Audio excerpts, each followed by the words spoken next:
Okay, we're on Megillah, Perek Aleph, Mishnah Chet, 8th Mishnah, in the first chapter of Megillah. We're continuing with the Ein Bains. There's no difference between this and that, except for some big, really important detail. No big difference, except for some big difference. Says the Mishnah, Ein Bains Svarim, Litfilin and Mezuzot. There's no difference between Svarim. Now, Svarim refer to not just Sefer Torah, but when they wrote Svarim, they also wrote Svarim of all of the Tanach, of Tanach, of Torah, Nevi'im, and Ketuvim. So there's no difference between Svarim, the books of Tanach, to Tefillin and Mezuzot, which you know are very specific halachot, Ella, except, there's no difference except, Shas Svarim nichtavim b'chol lashon. You could write them in any language. In the Bartenura says, B'chtav shel kol umah in any alphabet, u'b'lashon shel kol umah in any language. So you could write it in Hebrew, in Greek. You could write a transliteration. U'tefillin and Mezuzot, but halachav tefillin and Mezuzot, einan nichtavin ella ashuri. They have to be written in Ashurit, in Ktav Ashuri. Okay? They have to be written. What's Ktav Ashurit? So there's this goes into a whole entire, I would say, a study of what are languages. Okay? So the original languages, the original Jewish language was what's called Ktav Ivri Akadum, ancient Ktav Ivri. You've seen this like when you go to not Dead Sea Scrolls, you go to like the Israel Museum, you'll see they write in Ktav Ivri Akadum. Later, we developed what's called Ktav Ashuri.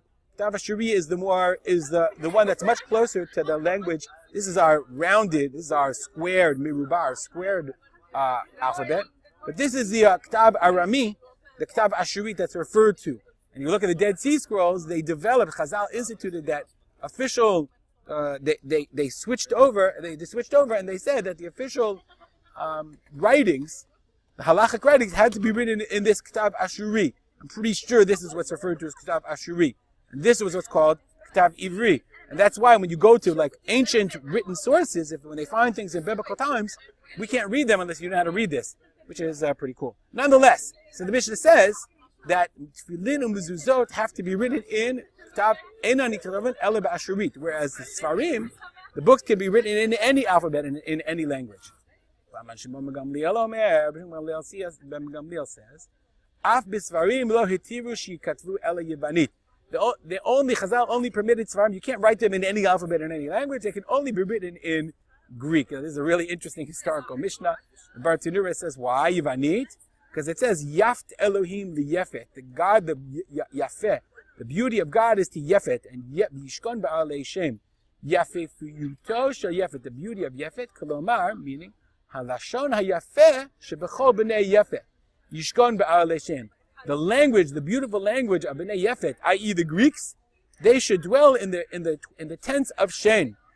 In the tents of Shem, in Semitic languages, we are the descendants of Shem. Okay, and we don't have anything language as beautiful as Greek. The Halacha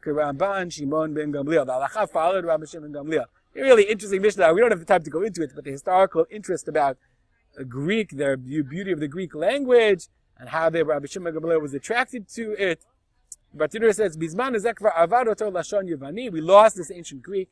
Lefikach en kotvim sarim bizman hazeh el b'chtav hakodesh u'b'lashon hakodesh. You can only write a Sefer Torah in the Hebrew and in the Lashon hakodesh. But Rabbi Shimon ben Gamliel's time, they wrote Sifrei Torah in Greek. They wrote, I guess, the Hebrew language, or they wrote a translation. I really have no idea. But it says, halachically, you could say Shema, okay, is in Hebrew. It says, Shema in B'chol HaTorah She'ata Shomea. Excuse me. Gemara Brachot says you can say it in any language. So I was wondering, what do you say? Do you say it in Hebrew? What did they say? Did they say it in Greek? What was the exact translation? Because translation is interpretation. That's well beyond the scope of our discussion today. We'll stop here. As always, if you have comments, if I made a mistake about this Ktav Ivri Yeshuri, please let me know. arspoter@gmail.com. But you can find this and receive this and every other Mishnah at my website, Mishnah.co, where you can find a handy Mishnah calendar. Stop here and have a great day.